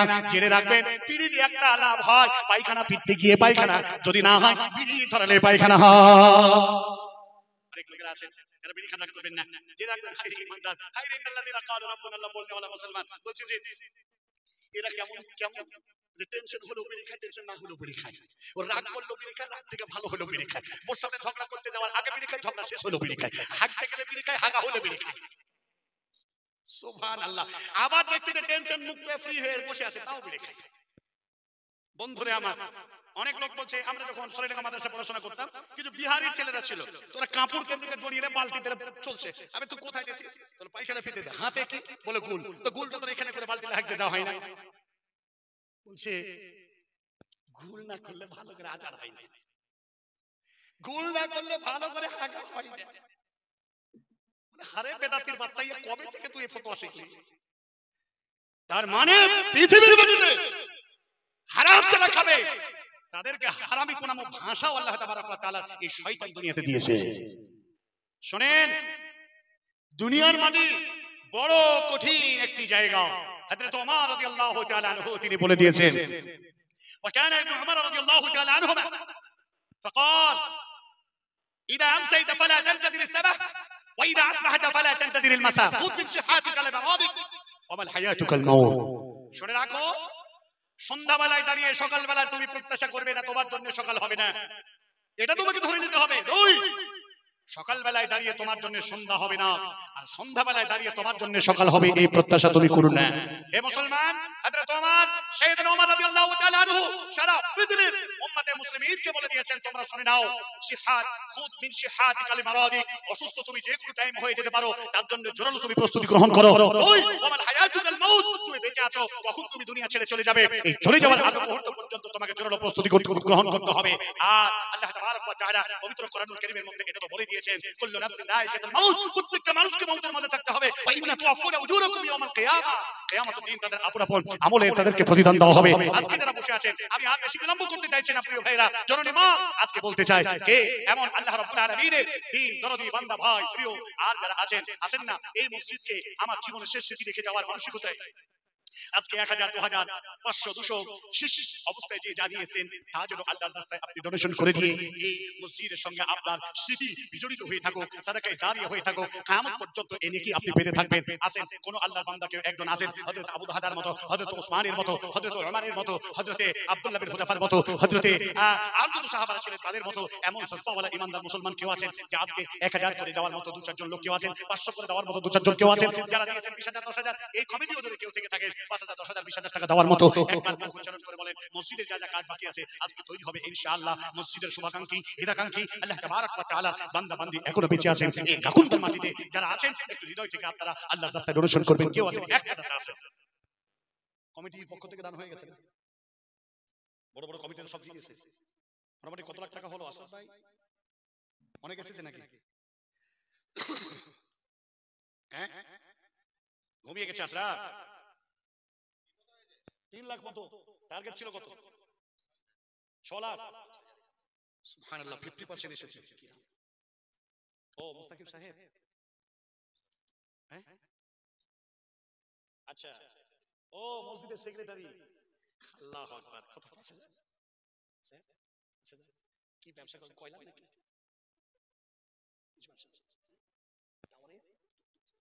টুকটুকের ব্যবসা, টুকটুকের শোরুম, এই টুকটুক টুকটুক করে ওকে জান্নাত পর্যন্ত আল্লাহ ঠাকিয়ে দেবে না। কি করে 5,000 টাকা দিলেন গো মুস্তাকিম ভাই? আপনার ছোট ভাই না বড় ভাই বলতে পারবেন না, বয়স আমার 43, আপনার কত তা জানি না, সমান সমানে দুই ভাই একসাথে একবার গল্প করতে করতে আল্লাহ জান্নাতে যাবো ইনশাআল্লাহ। জি 10 করে মেরে নিন ইনশাআল্লাহ। ওরে কি কাজ করলাম গো, হ্যাঁ এই কথা কি ঘুরিয়ে লওয়া যাবে ভাই? 10,000 বললাম কি সঙ্গে সঙ্গে মেনে নিল, আল্লাহু আকবার, আল্লাহু আকবার। না আর বাড়াতে বলে লজ্জা লাগছে না, উনি যদি বলে যে না শেখ আপনি মুখ ফুটে জানতো দেখি তাহলে আলাদা ব্যাপার, কিন্তু আমি বলে দিয়েছি সঙ্গে সঙ্গে মেনে নিয়েছে, মানে আমারও মান সম্মান রেখেছে। হ্যাঁ ঠিক আছে, না না অবশ্যই ঠিক আছে, তো যাক মেনে নিলেন যখন, তখন আলহামদুলিল্লাহ, জোরে বলেন আলহামদুলিল্লাহ। দোয়া তো হবে ইনশাআল্লাহ। মুস্তাকিম ভাই জুড়ি আর কেউ কমিটি না, আশরাফ ভাই কত দিয়েছে? আশরাফ ও এদিকে আছেন, কত দিয়েছেন? আপনি চেয়ার এখানে আছেন, কত দিয়েছে? 2000 টাকা আশরাফ দিয়েছে। আশরাফ মানে কি গো? সম্মানিত। তো এই সম্মানিত ব্যক্তির নাম দিয়েও যেদিন থেকে সৃষ্টি হয়েছে বাবার নাম রেখেছে আশরাফ। সম্মানিত ব্যক্তি 2000 টাকা দিয়ে দিল, মানে টাকা কমে গেছে। প্রেসের ব্যবসা চলে না ভালো, চরম জোর। আশরাফ ভাই হয়ে যাক ইনশাআল্লাহ মুস্তাকিম ভাই। সভাপতি আছে মসজিদের, দেখার কিছু নাই। আগে নতুন মুরগির পাছায় ডিম দাও, তো দাও দেখে ডিম দিবে, তাছাড়া প্রথম ডিম বের করতে বড় টেনশন হবে। বের করার পরে হাত ফেল করে কাহিনী লোক দিবে, তো আপনাদের আগে দেওয়া লাগবে। আশরাফ ভাই মুস্তাকিম ভাই থেকে আপনি 10 মানে 2 দিয়েছেন 12,000, ইনশাআল্লাহ রাজি হয়ে যান। 10 না এইটা মেনে নেব ইনশাআল্লাহ, বলেন 10। আমি বন্ধু হিসেবে আপনাকে বলছি, তা আবার আপনি আমাকে ছোট করিয়েন না। আমার ভাই বহুদিন থেকে আমাকে প্রায় 10 বছর আগে থেকে হৃদয় থেকে ভালোবাসে। জি আলহামদুলিল্লাহ ভাই অনেক মানে ছাপানো কোরআন মাজিদ আমরা অনেক জায়গায় ডিস্ট্রিবিউট করেছি, পাঠিয়েছি আলহামদুলিল্লাহ। তো ভাইয়ের পক্ষ থেকে 10 ইনশাআল্লাহ। আল্লাহু আকবার। তার মানে মুস্তাকিম ভাই 10 দিয়েছে, ও ভাই আগে দিয়েছে 2, মানে 10 করে টোটাল 12,000 এগিয়ে গেলেন ভাই আমার, এগিয়ে গেলেন আলহামদুলিল্লাহ। 12,000 টাকা আমার প্রিয় ভাই আশরাফ হোসেন সাহেব তিনি দিলেন 10, আর আগে দিয়েছেন 2, টোটাল হলো 12। জোরে বলেন আলহামদুলিল্লাহ মাশাআল্লাহ। আব্দুল কাইম ভাই এই সময় দিলেন নাকি দিয়ে দিয়েছেন, কি সহ্য করা যায়, সব আগে ছেড়ে দিয়েছে। আর কি আছে মসজিদে? ক্যাশিয়ার হলো, সেক্রেটারি হলো, আর সভাপতি হলো। ক্যাশিয়ার কই? ক্যাশিয়ার কি নাম আছে? ক্যাশিয়ারের নাম কি? এই নাজিমউদ্দিন সাহেব কই? নাজিমউদ্দিন সাহেব একটু সালাম করে যান, তাড়াতাড়ি আসেন। নাজিমউদ্দিন সাহেব বাড়ি পালিয়ে গেছে, কি সহ্য করা যায়। ইনার নামে 10,000 টাকা লিখেন, না দিলে সকালে কাটিয়ে দেবেন। কি আছে ফোন নাম্বার আছে না? এই যে ফোন নাম্বার নাজিমউদ্দিন সাহেবের, হ্যাঁ 80 16 55 34 25 কে ফোন করে ধরিয়ে দেন না গো। হ্যাঁ নাজিমউদ্দিন সাহেব মসজিদের ক্যাশিয়ার। যাক সর্দার সাহেব আছে তো, আচ্ছা আলহামদুলিল্লাহ, যাক পাওয়া গেছে। সর্দার সাহেব কই? কোনটা? নিচে। আল্লাহু আকবার। লিখছে মানুষটা, কি করে ব্যস্ত করব? জি অবস্থা কেমন? চাঙ্গা অবস্থা না? আলহামদুলিল্লাহ। স্যার কই একটু কথা বলেন। সর্দার সাহেব জি কত? 15,000। সবই তো দায়িত্ব না, দায়িত্ব 15,000 মানে কম হলো না? যদি আশরাফ ভাই 12,000 দেয় তো ওনাকে 15 দেওয়া উচিত। এই যে কম করে বললাম, আপনি আমাকে অপমান করিয়ে না, কিছু বলেন। কত দিয়েছেন আগে শুনি?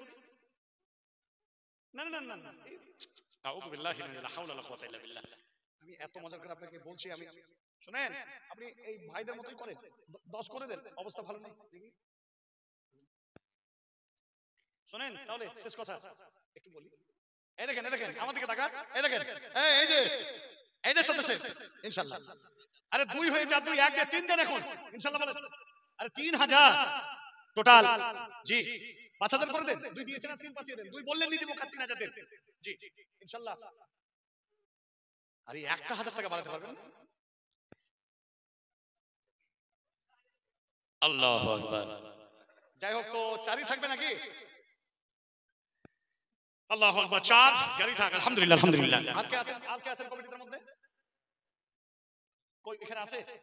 হাসিবুর রহমান সাহেব আছেন নাকি? জি আল্লাহর ওয়াস্তে একটু কে আছে চিনতে পাচ্ছি না স্যার। ও স্যার আপনি? আল্লাহু আকবার। জি এখন ধরেন এরা হলো ঘরের লোক, আর আপনি একটু বাইরের লোক, মানে কমিটির বাইরে নাকি? না কমিটি আছে, কমিটির বাইরে। আসসালামু আলাইকুম, একটু বলেন ইনশাআল্লাহ। 5,000 5,000 1,000 একটু বাড়ান। এই দেখেন ইনশাআল্লাহ বলে দেন। আল্লাহু আকবার। হাসিবুর রহমান সাহেব 2,000 টাকা আলহামদুলিল্লাহ, দোয়া হবে। আর কে আছেন আমাদের গ্রামের, এই গ্রামের কাকুনদার আর কে আছে? হ্যাঁ আল্লাহ তো সবাইকে ভালো রেখেছেন, বর্তমান জামানায় কারো অসুবিধা নেই। আল্লাহর বিধান না মানতে পারি, কিন্তু ডাক্তারের বিধান মানি। সুগার হলে চিনি খাওয়া যাবে না, কিন্তু নামাজ না পড়লে জাহান্নামে যেতে হবে, তার টেনশন নাই, তাও নামাজ পড়বে না। কিন্তু ডাক্তার বলেছে তুমি চিনি খাবে না, তো চা বানাতে বলে আমার একটা চিনি বাদে দিস। আসলে আমাদের ইমানি জজবা মানুষের খুব কম। তো আমি শেষ লগ্নে নেমে যাচ্ছি। আপনাকে রাতে এখন 11:30, আমার পরে একজন বক্তা আছেন, আমার আর বেশি কথা বানানো যাবে না। আমার প্রিয় ভাই তিনি দান করলেন, মাশাআল্লাহ 2,000 টাকা দান করলেন। সকলের জন্য একটু খালিস অন্তরে হাত না তুলেই দোয়া করতে হবে। আলহামদুলিল্লাহ রাব্বিল আলামিন ওয়া আকিবাতুল মুত্তাকিন ওয়াসসালাতু ওয়াসসালামু আলা সাইয়্যিদিল মুরসালিন নবিয়িনা মুহাম্মদ ওয়া আলা আলিহি ওয়া সাহবিহি আজমাইন। ربنا آتنا في الدنيا حسنة وفي الآخرة حسنة وقنا عذاب النار اللهم انصر من نصر دين محمد صلى الله عليه وسلم রব্বুল আলামিন তোমার দরবারে গভীর নজরে দিয়ে প্রার্থনা করি আল্লাহ এতগুলো মানুষ বসে আছে অসংখ্য ফেরেশতা মণ্ডলীরা আছে আমরা সাবত করি বাবা মাওলানা গো যারা এই মুহূর্তে আল্লাহ আমার ভাইজান তিনি 10,000 টাকা দিলেন আমার আল্লাহ আশরাফ ভাই তিনি দিলেন 12,000 টাকা সরদার সাহেব দিলেন 4,000 টাকা আমার প্রিয় ভাই আল্লাহ সুরুম মালিক আল্লাহ তার ব্যবসা বাণিজ্যকে আল্লাহ তুমি বাড়িয়ে দাও তিনি দিলেন 2,000 টাকা বাবা মাওলানা গো এই মেহনত করে যারা এই মুহূর্তে তোমার জান্নাতের লালচে যারা দান খায়রাত করলেন তাদের দানকে আপনি দয়া করে কবুল করে দিন আল্লাহ তাদের বালা মুসিবতকে দূর করে দেন তাদেরকে ঈমানি হায়াতে তাইয়্যিবা দান করেন মাবুদ মাওলা এদের জীবনের ভুল ত্রুটি আল্লাহ আপনি ক্ষমা করে দেন মাবুদ মাওলা মরার পরে কালেমা লা ইলাহা ইল্লাল্লাহ ওয়া আন্না মুহাম্মাদুর রাসূলুল্লাহ এটা তার মউতের কিসমতে আল্লাহ তুমি তাবারদ্দ করে দিও মাবুদ মাওলা কিয়ামতের ময়দানে বিভীষিকার মাঠে যেদিন মানুষ ত্রাহি করবে এই দানের বদৌলতে আল্লাহ এদেরকে তুমি আরশে ছায়ার ব্যবস্থা করে দাও কি করে করিব দোয়া কিসে রাজি হও সেই দোয়া বড় তোরে বাতাইয়া দাও আল্লাহুম্মা ও আল্লাহ আপনি মানবন ক্ষমা করে দাও খোদা জীবনের ভুল ফাঁদি করা কান্দে এ মাফ করে দিবে কোরাই কতকতে বাঁচাইয়া নেবে আমি পাপী আব্দুল কাবে করি মুনাজাত পাড়াইয়া দিও খোদা ইমানি হায়াত রব্বানা তাকাব্বাল মিন্না ইন্নাকা আনতাস সামিউল আলিম ওয়া তুব আলাইনা ইন্নাকা আনতাত তাওয়াবুর রহিম সুবহানা রাব্বিকা রাব্বিল ইজ্জাতি আম্মা ইয়াসিফুন ওয়া সালামুন আলাল মুরসালিন ওয়ালহামদুলিল্লাহি রাব্বিল আলামিন কেমন করে ঘুমাও তুমি ফজর করে কাজা এমন তো হতে পারে চোখে জানাজা কেমন করে ঘুমাও তুমি ফজর করে কাজা এমন তো হতে পারে তোমার চোখে জানাজা মুসলিম হয় না জন্ম দিলে মুসলমানের ঘরে কাফের মুমিন তফাতটা হয় সালাতের পরে এই জীবনে সালাত যেন না হয় কবু কাজা এমন তো হতে পারে তোমার জোহরে জানাজা কেমন করে ঘুমাও তুমি ফজর করে কাজা এমন তো হতে পারে তোমার আসরে জানাজা বেনামাজির লাশ কবরেতে রাখবে রে যখন মাটির চাপে পাজরের হাত ভাঙবে রে তখন বেনামাজির লাশ কবরেতে রাখবে রে যখন মাটির চাপে পাথরের হাত ভাঙবে রে তখন বিষাক্ত ওই সাপের ছবল বিষাক্ত ওই সাপের ছবল বেনামাজির সাজা এমন তো হতে পারে তোমার জোহরে জানাজা কেমন করে ঘুমাও তুমি ফজর করে কাজা এমন তো হতে পারে তোমার জোহরে জানাজা বেনামাজি পাবে না হায় নবীর সাফায়াত দোজখের আযাব শুধু আঘাত আঘাত বেনামাজিরা পাবে না কো বেনামাজিরা পাবে না কো পরকাল যাজা এমন তো হতে পারে তোমার মাগরিবে জানাজা কেমন করে ঘুমাও তুমি ফজর করে কাজা এমন তো হতে পারে তোমার ইশারে জানাজা কেমন করে ঘুমাও তুমি ফজর করে কাজা এমন তো হতে পারে তোমার জোহরে জানাজা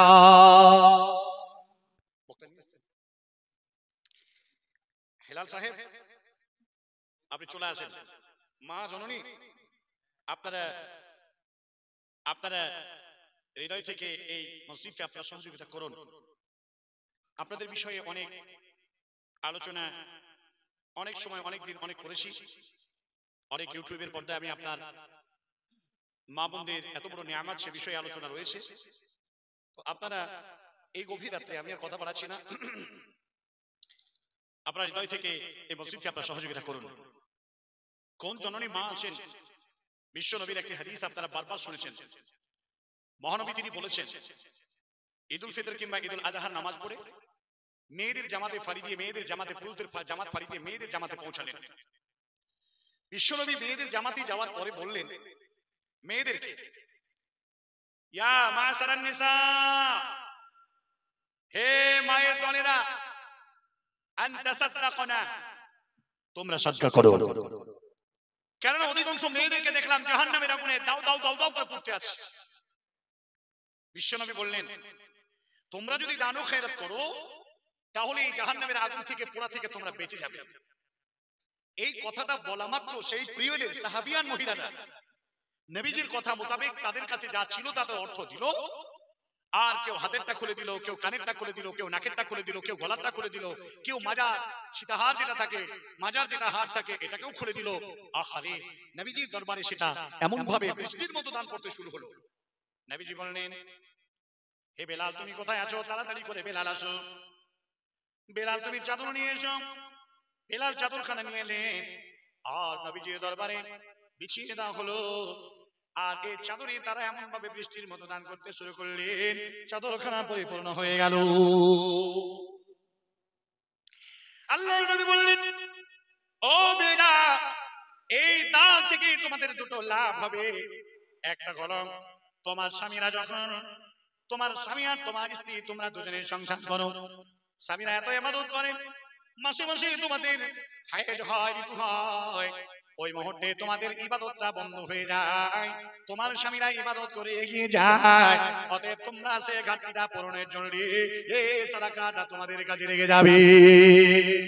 আজকের গাকুন্দা এলাকার জননী মা, ও বুড়িরা আমার, আজ এই মুহূর্তে আমি আপনার কাছে বলতে এসেছি, আল্লাহ তাবারক ওয়া তাআলা এই দুনিয়াতে আপনাকে পাঠিয়েছেন, দুনিয়াকে আপনি বেশি ভালোবাসবেন না, আল্লাহ তাবারক ওয়া তাআলা জান্নাতকে পাওয়ার জন্য সমস্ত সব কিছু দিয়ে আল্লাহকে আপনাকে সন্তুষ্ট করতে হবে। পবিত্র কুরআনুল কারীমের মধ্যে আল্লাহ তাবারক ওয়া তাআলা বললেন, ও নবী মুহাম্মদ সাল্লাল্লাহু আলাইহি ওয়াসাল্লাম, আপনি বলে দিন, ইন্নাস সালাতি, আমার নামাজ, ওয়া নুসুকি, এবং আমার কুরবানি, ওয়া মাহইয়ায়া, এবং আমার দুনিয়া বেঁচে থাকা, ওয়া মামাতি লিল্লাহি রাব্বিল আলামিন, এবং দুনিয়া ছেড়ে চলে যাওয়া, সবটাই হবে আল্লাহ তাবারক ওয়া তাআলা জুড়ে। এই মাল ছিল এ তোমারও দাদার, তিনি ফেলে গেলে হলো তোমারও পিতার, বাপেরও মালে দে তুমি মারছ হইলে, এ তুমি মরে গেলে হবে তোমারও ছেলেদের।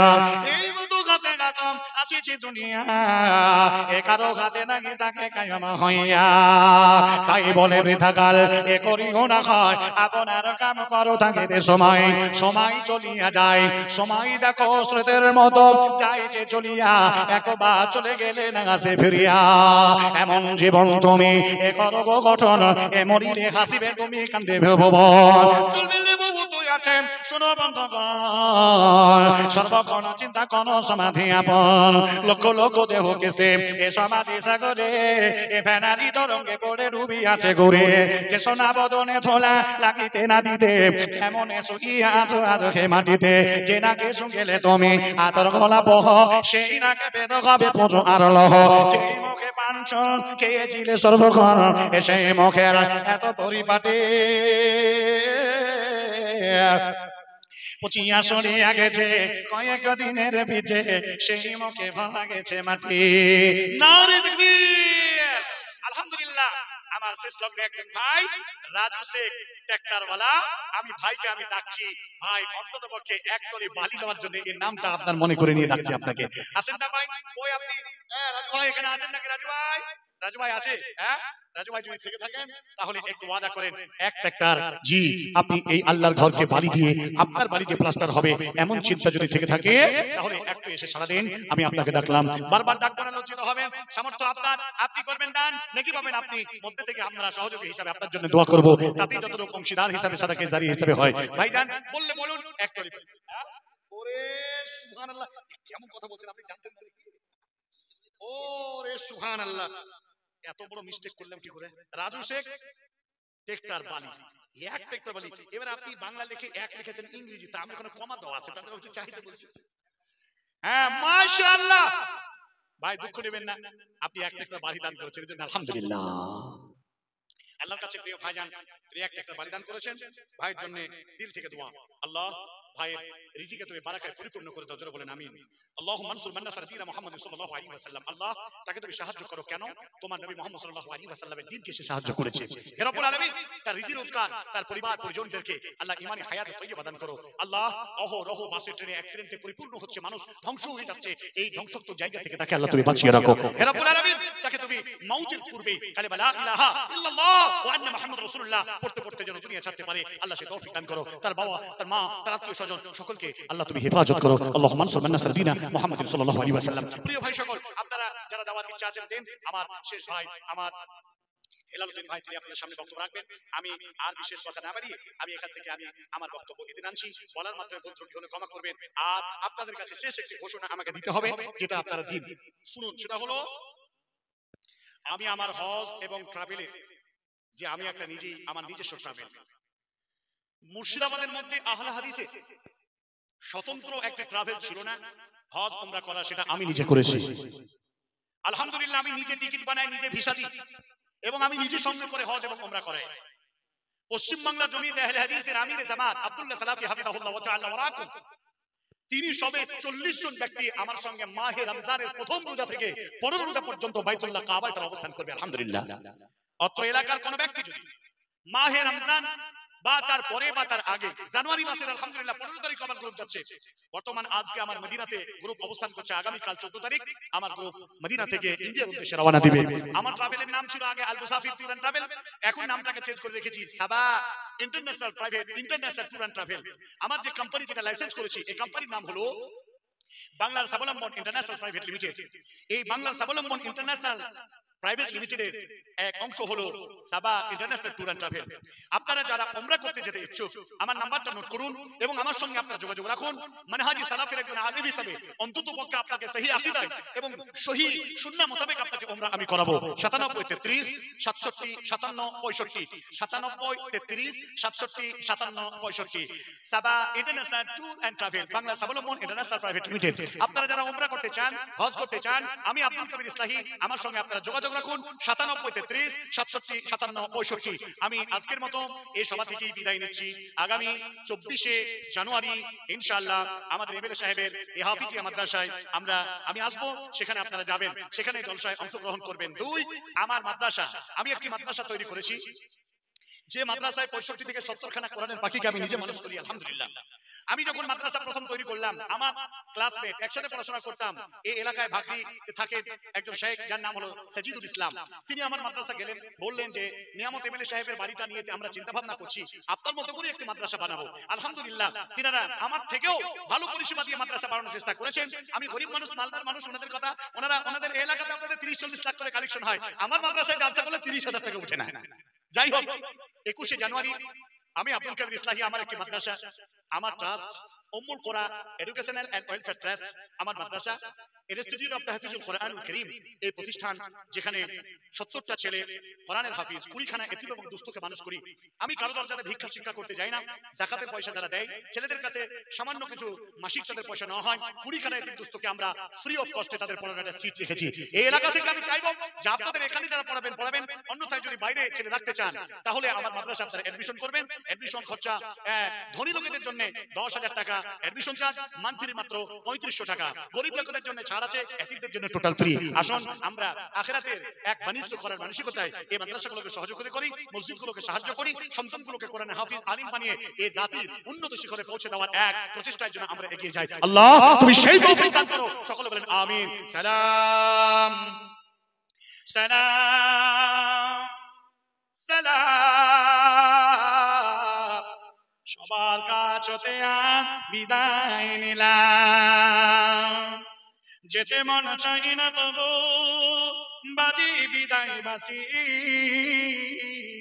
এবার আমি আসি বন্ধু, এবার আমি আসি যাবার কালে কিবা দিব কিবা উপহার বাংলাতে নাম ভালোবাসা হিন্দিতে নাম প্যার সালাম সালাম হাজারো সালাম এবার আমি বিদায় নিলাম আসসালামু আলাইকুম ওয়া রাহমাতুল্লাহ